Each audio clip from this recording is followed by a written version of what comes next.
பல மாதங்களாக நீடித்து வந்த இஸ்ரேல் மற்றும் ஈரான் அமெரிக்க போரானது இப்போது 2 வாரங்கள் யுத்த நிறுத்தம் அல்லது போர் நிறுத்தம் செய்யப்பட்டிருக்கின்றது. குறிப்பாக அதுவும் ஏப்ரல் 10ஆம் திகதி முதல் பேச்சுவார்த்தைகள் நடத்தப்பட இருக்கின்றது என்று செய்திகளும் வெளியாகி இருக்கின்றது. குறிப்பாக இஸ்ரேல் அமெரிக்கா கூட்டு ராணுவம் ஈரான் மீது கடுமையான தாக்குதல்கள் நடத்தப்பட்டிருந்தது. ஈரானுடைய உச்சபட்ச தலைவர் படுகொலை செய்யப்பட்டிருந்தார். அவருடைய மகன், மருமகன், மனைவி என்று பலரும் படுகொலை செய்யப்பட்டிருந்தார்கள். ஈரானில் இருக்கக்கூடிய மிக முக்கியமான அதிகாரிகள், இராணுவ தளபதி உட்பட மிக முக்கியமான அதிகாரிகள் எல்லாம் அமெரிக்காவுடைய தாக்குதல்களால் படுகொலை செய்யப்பட்டிருந்தார்கள். 1000க்கும் மேற்பட்ட மக்கள் கொலை செய்யப்பட்டிருந்தார்கள். இந்த யுத்தமானது தொடர்ச்சியாகவே நீடித்து வந்திருந்தது. இந்த யுத்தத்தினுடைய நீடிப்பின் காரணமாக சர்வதேச சந்தை மிக பெரும் அளவிலே ஆட்டம் கண்டிருந்தது என்பது மிக முக்கியமான விடயம்.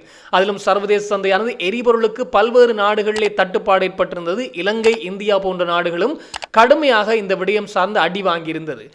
இன்று அதிகாலை முதலே ஒரு மகிழ்ச்சியான செய்தி கிடைத்திருக்கின்றது. குறிப்பாக இந்த யுத்தமானது 2 வாரங்களுக்கு நிறுத்தப்படுகின்றது, போர் நிறுத்தம் செய்யப்படுகின்றது என்ற செய்தி இப்போது வெளியாகி இருக்கின்றது. என்னதான் நடந்தது, எதற்கு, இது எப்படி நடந்தது சாத்தியம்? காரணம், நேற்று இரவு ஒரு அறிவிப்பு ஒன்றை விடுத்திருந்தார் டொனால்ட் ட்ரம்ப். ஒரு மிக பெரும் நாகரிகமே இரவோடு இரவாக அழிந்து போகின்றது, அந்த அளவுக்கு பெரிய போரை ஒன்றை நாங்கள் ஆரம்பிக்க போகின்றோம் என்ற அடிப்படையிலான அறிவிப்பு ஒன்றை விடுத்திருந்தார். இதற்கு காரணம், அவர்கள் கொடுத்த காலக்கெடு கடந்த செவ்வாய்க்கிழமை இரவு 8 மணிக்குள்ளே இந்த ஹோர்மோஸ் நீரிணையை இந்த ஈரான் திறக்க வேண்டும், இல்லை என்றால் கடும் நடவடிக்கை என்று சொல்லப்பட்டிருந்தது. ஆனாலும் அந்த ஹோர்மோஸ் நீரிணை திறக்கப்படவில்லை. உடனடியாக அமெரிக்காவின் ஜனாதிபதி டொனால்ட் ட்ரம்ப் இந்த அறிவித்தலை விடுத்திருந்தார். ஒரு மிக பெரும் நாகரிகமே இரவோடு இரவாக அழிந்து போகின்றது என்று சொல்லி அந்த விடயம் இடம்பெற்ற சிறிது நேரத்திற்குள்ளே திடீரென இன்னும் ஒரு அறிவிப்பு விடுகின்றார். நாங்கள் போர் நிறுத்தத்திற்கு சம்மதம் என்ற அடிப்படையிலே, அதாவது சில நிபந்தனைகளின் அடிப்படையிலே. இதில் என்னென்ன நிபந்தனைகள் முன்வைக்கப்பட்டது இந்த போர் நிறுத்தத்துக்கு என்று பார்க்கின்ற போது, அமெரிக்கா முன்வைத்த விடயம், ஈரான் உடனடியாக ஹோர்மோஸ் நீரிணையை திறந்துவிட வேண்டும் என்ற கோரிக்கை முன்வைக்கப்பட்டிருந்தது. இதிலே பாதுகாப்பாக கப்பல் செல்வதற்கு ஈரான் அனுமதிக்க வேண்டும். இப்படி அனுமதித்தால் இந்த போர் நிறுத்தத்திற்கு நாங்கள் சம்மதம் என்று தெரிவித்திருந்தார்கள்.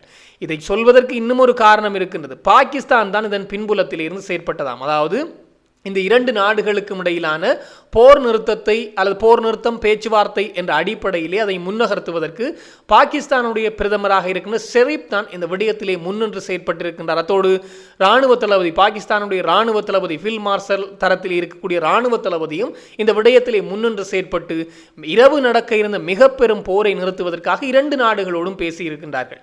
இதிலே ஈரான் 10 அம்ச கோரிக்கைகளை முன்வைத்திருக்கின்றது.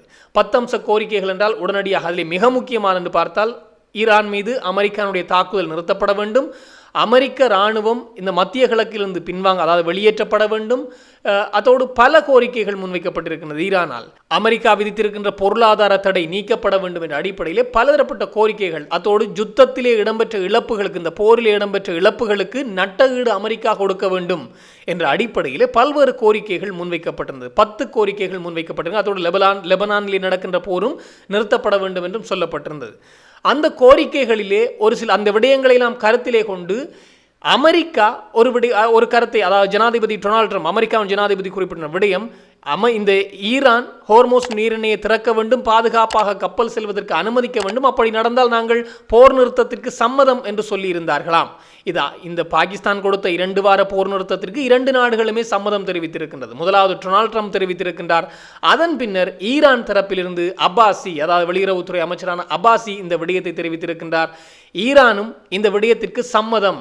அமெரிக்கா போரை, அதாவது ஈரான் மீது தாக்குதலை நிறுத்தினால் ஹோர்மோஸ் நீரிணை திறக்கப்படும், நாங்களும் போர் நிறுத்தத்திற்கு சம்மதம் தெரிவிப்போம், ஆனால் இது தற்காலிகமானதுதான் என்ற அடிப்படையிலே உச்சபட்ச தலைவரான மொய்ஸ்தபா காமினேவும் இதற்கு சம்மதம் தெரிவித்திருப்பதாகவும் சொல்லப்பட்டிருக்கிறார். அவர் உடல்நல குறைவோடு இருக்கின்றார். காரணம், அவர் மீது தாக்குதல் நடத்தப்பட்டிருந்தது. அவர் மருத்துவமனையில் இருந்த போதும் இதற்கான சம்மதத்தை அவர் தெரிவித்திருப்பதாகவும் சொல்லப்பட்டு இப்போது 2 நாடுகளுமே போர் நிறுத்தத்திற்கு வந்திருக்கின்றார்கள். எதிர்வருகின்ற ஏப்ரல், அதாவது இந்த ஏப்ரல் மாதம் எதிர்வருகின்ற 10ஆம் திகதி பாகிஸ்தான் தலைமையிலே 2 நாடுகளுக்கும் இடையிலே பேச்சுவார்த்தை நடத்தப்பட போகின்றது என்பதுதான் மிக முக்கியமான விடயம்.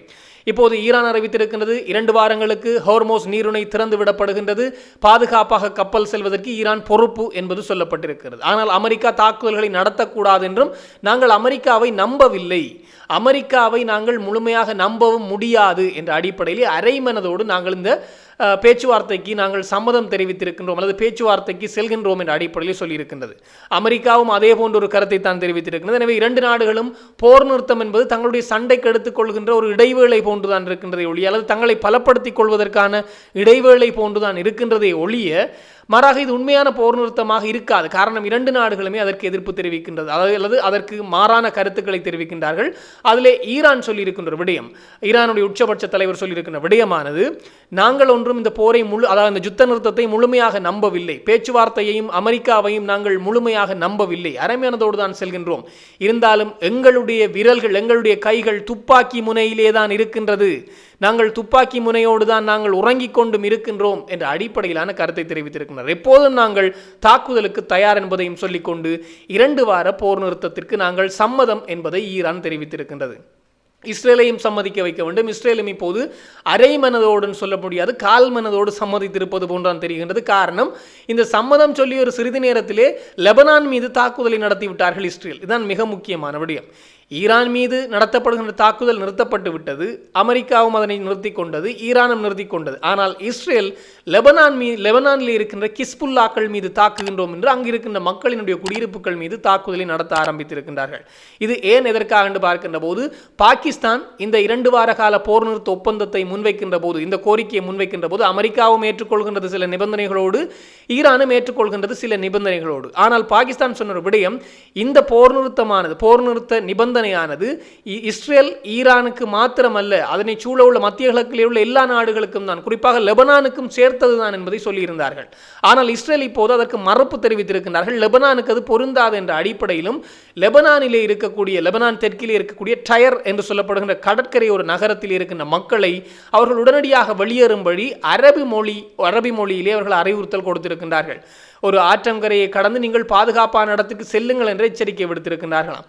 மக்கள் பலர் வெளியேறிவிட்டார்கள், லட்சக்கணக்கான மக்கள் வெளியேறிவிட்டார்கள். அந்த நகரம், அதாவது டயர் நகரத்தின் மீது கடும் தாக்குதல், லெபனானின் டயர் நகரத்தின் மீது கடும் தாக்குதல் நடத்தியிருக்கின்றது இஸ்ரேல். ஏன், எதற்காக என்றால், இந்த ஈரானுக்கு ஆதரவாக இந்த லெபனானிலே இருக்கக்கூடிய கிஸ்புல்லாக்கள் இஸ்ரேல் மீது தொடர்ச்சியாக முன்னைய காலங்களில் தாக்குதல் நடத்தி வந்தார்கள். இந்த தாக்குதலுக்கு பதில் தாக்குதலாக இராணுவ நடவடிக்கைகளை இஸ்ரேல் லெபனான் மீது நடத்தி இருந்தது. ஹிஸ்புல்லாக்கள் மீது நடத்துகின்றோம் என்பதுதான் பேர், ஆனால் மக்கள் மீது தான் அது நடத்தப்பட்டிருந்தது. இப்போது அந்த விடயம் சார்ந்துதான் இந்த போர் நிறுத்தம் என்று 2 வாரங்களுக்கு வருகின்ற போது எல்லாத்திற்கும் பொருந்தும் என்று பாகிஸ்தான் சொல்லியிருந்தது, ஈரானும் அதை ஏற்றுக்கொண்டது, அமெரிக்காவும் ஏற்றுக்கொண்டது. ஆனால் இஸ்ரேல் சொல்லிவிட்டது அது லெபனானுக்கு மாத்திரம் பொருந்தாது என்று சொல்லி மக்களை வெளியேறும்படி இன்று காலை அளவிலே உத்தரவு வழங்கி இப்போது தாக்குதலை நடத்திவிட்டார்கள் என்பதுதான் மிக மிக முக்கியமான விடயம். எனவே இதிலிருந்து ஒன்று புரிகின்றது, இது வெறுமனே தற்காலிக, அதாவது வெறும் வாய்ப்பேச்சு மட்டும்தான் என்பது.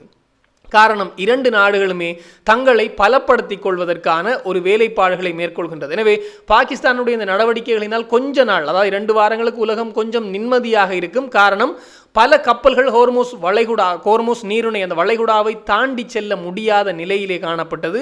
தாண்டி சென்றாலும் தாக்குதல்கள் நடத்தப்பட்டிருந்தது, நீர் கன்னிவடிகள் ஈரானால் வைக்கப்பட்டிருந்தது. எனவே இது ஒரு மிக மோசமான நிலையை ஏற்படுத்தி இருந்தது.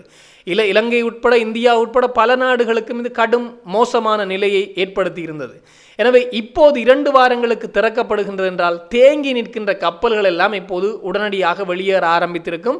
அத்தோடு பல கப்பல்கள் அந்த வழியாக போக்குவரத்தையும் ஆரம்பித்திருக்கும். இதனால் கொஞ்சம் 2 வாரங்களுக்கு சீரான நிலை நிலவும் என்பதுதான் மிக முக்கியமான விடயம். ஆனால் 2 வாரங்களுக்கு பிறகு நிலைமை எப்படி இருக்கும் என்று தெரியாது. காரணம், பேச்சுவார்த்தையிலே என்ன சாதக பாதகங்கள் இடம்பெறும் என்பது ஏப்ரல் 10ஆம் தேதிக்கு பின்னர் தான் தெரிய வரும். அதிலும் 10 அம்ச கோரிக்கைகளை ஈரான் முன்வைத்திருக்கின்றது. அதிலே மிக பெரும் கோரிக்கைகளிலே இந்த யுத்தத்திலே, அதாவது ஈரான் மீது அமெரிக்கா இஸ்ரேல் நடத்திய யுத்தத்திலே பல இழப்புகள் இடம்பெற்றிருக்கின்றது. இந்த நட்டஈடுகளை அமெரிக்கா தர வேண்டும் என்பது அவர்களுடைய ஒரு கோரிக்கையாக இருக்கின்றது. ஈரான் மீது விதிக்கப்பட்டிருந்த பொருளாதார தடைகள் நீக்கப்பட வேண்டும், ஈரான் மீது நடத்தப்படுகின்ற தாக்குதல்கள் நிறுத்தப்பட வேண்டும், மத்திய கிழக்கில் இருக்கின்ற அமெரிக்க இராணுவம், அதாவது ஈரான் மீது போரை நடத்துவதற்கு அமெரிக்க இராணுவம் அதாவது மீண்டும் வெளியெடுத்துக் கொள்ளப்பட வேண்டும் என்ற அடிப்படையிலான கோரிக்கைகள் முன்வைக்கப்பட்டிருக்கிறது. இதனை அமெரிக்கா ஏற்றுக்கொள்ளுமா என்பது மிக முக்கியமான விடயம். இதில் மிக சிறந்த உதாரணம் என்று பார்க்கின்ற போது 2ஆம் உலக யுத்தம் இடம்பெற்றது, அல்லது 2ஆம் உலக யுத்தம் நடைபெறுவதற்கு மிக முக்கியமான காரணங்களிலே ஒன்று, இந்த ஹிட்லர் தலைமையிலான, அதாவது அதற்கு முன்னர் இந்த 1ஆம் உலக மகா யுத்தத்திலே ஜெர்மனி ஏனைய நாடுகள் மீது நடத்தியிருந்த தாக்குதல்களுக்கு நட்டஈடு கொடுக்க வேண்டும் என்ற ஒரு கோரிக்கை முன்வைக்கப்பட்டிருந்தது பிரித்தானியாவினால். பிரித்தானியா, பிரான்ஸ் போன்ற நாடுகளினால் இந்த கோரிக்கைகள் முன்வைக்கப்பட்டிருந்தது. நட்டஈட்டை ஒவ்வொரு தவணையும் நீங்கள் கட்ட வேண்டும். இந்த ஏனைய நாடுகள் மீது, ஐரோப்பிய ஏனைய நாடுகள் மீது ஜெர்மனி நடத்திய தாக்குதலுக்கு நட்டஈடு கொடுத்தே ஆக வேண்டும், இழப்பீடு கொடுத்தே ஆக வேண்டும் என்று நிபந்தனை விதிக்கப்பட்டிருந்தது. அந்த நிபந்தனையை ஏற்றுக்கொள்ள முடியாத அளவிற்கு நிபந்தனை இருந்ததன் காரணமாகத்தான் அடுத்த கட்டமாக ஹிட்லர் தன்னுடைய போரை தொடங்கி அந்த நாடுகளை எல்லாம் கைப்பற்ற வேண்டும், அந்த ஐரோப்பிய நாடுகள் முழுவதையும் கைப்பற்ற வேண்டும் என்ற எண்ணம் தோன்றியதற்கு காரணமே அந்த நட்டஈடும் அல்லது அவர்கள் வழங்க வேண்டியிருந்த அந்த இழப்பீட்டு தொகையும் ஒரு காரணமாக இருந்தது. இப்போது அமெரிக்காவுக்கும் ஈரான் இதே ஒரு நிலைப்பாட்டை விதிக்கின்றது. குறிப்பாக எங்களுடைய நாட்டிற்குள்ளே நீங்கள் செய்த யுத்தத்திலே பேரழிவுகள் இடம்பெற்றிருக்கின்றது, அதற்கு நீங்கள் நட்டஈடு கொடுக்க வேண்டும் என்ற அடிப்படையிலான கருத்தை தெரிவித்திருக்கின்றார்கள். அமெரிக்கா இதனை ஏற்றுக்கொள்ளுமா? காரணம் அவர்களுக்கு ஒரு மான பிரச்சினை, ஏற்றுக்கொள்ளுமா என்பதையும் பொறுத்திருந்து பார்க்கலாம். ஏதோ 2 வாரங்களுக்கு உலகம் கொஞ்சம் நிம்மதியாக இருக்கும் என்பதுதான் மிக முக்கியமான விடயம். அதை குழப்புகின்ற வகையிலே ஒரு புறத்திலே இஸ்ரேலும் இப்போது அடுத்த கட்ட போரை லெபனான் மீது தாக்குதல்களை ஆரம்பித்திருக்கின்றார்கள் என்பதும் மிக மிக கவலைக்குரிய விடயமாகவே இருக்கின்றது. இது தொடர்பாக இன்னும் பல தகவல்கள் வருகின்ற போது உடனுக்குடன் தெளிவுபடுத்த நானும் தயாராக இருக்கிறேன். இன்னும் ஒரு தொகுப்போடு சந்திக்கலாம். உங்களிடம் விடைபெறும் நான் என்று உங்கள் அன்பின் ஈழன். வணக்கம்.